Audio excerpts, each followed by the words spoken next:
This map shows the rapid, aggressive expansion of the Kuru Empire.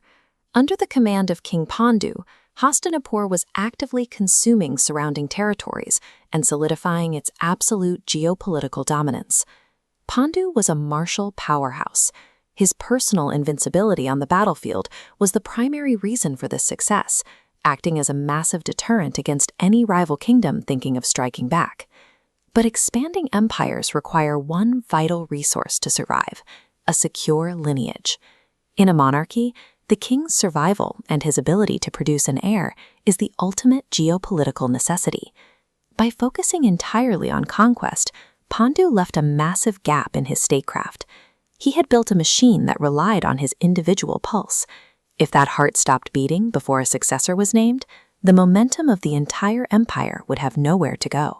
That vulnerability was exposed far from the halls of power, deep within a dense forest where the king was engaged in a royal hunt. Hearing a rustling in the brush, Pandu fired blindly at what he assumed was a mating deer. He loosed his weapon without verifying the target. When he approached, he found no animal. He had fatally struck a human being, the Rishi Kindama, along with his wife. With his dying breath, the sage issued a brutally precise curse. The moment King Pandu attempted physical intimacy with a woman, he would instantly die. This single sentence weaponized the king's own body against him. Without a single soldier taking the field, the empire's greatest conqueror was now incapable of ever fathering an heir. The psychological weight of this death sentence broke Pandu. He abdicated his throne and retreated into permanent exile in the wilderness, accompanied by his queens, Kunti and Madri. Look at this organizational chart of Hastinapur's government. When that top sovereign node goes suddenly blank, the entire structure destabilizes.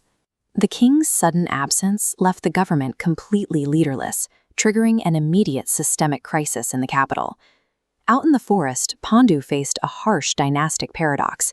To stabilize his legacy, he desperately needed an heir, yet he was biologically forbidden from conceiving one.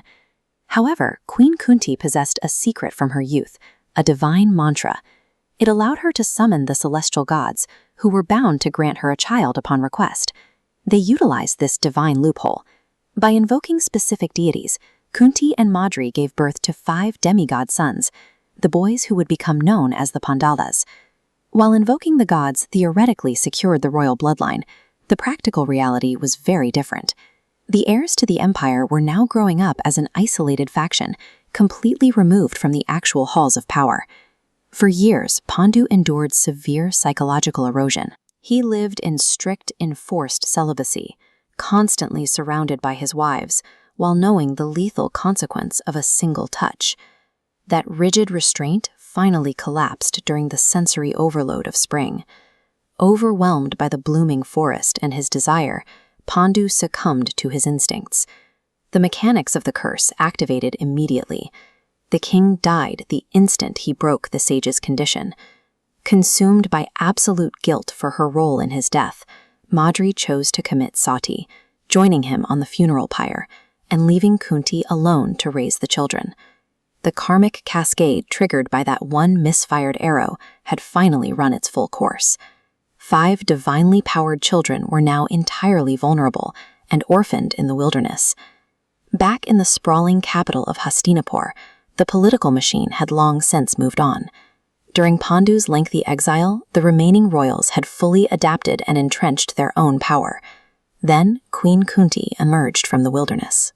She walked into the royal court and presented 5 legitimate, divinely born heirs to a deeply shocked government.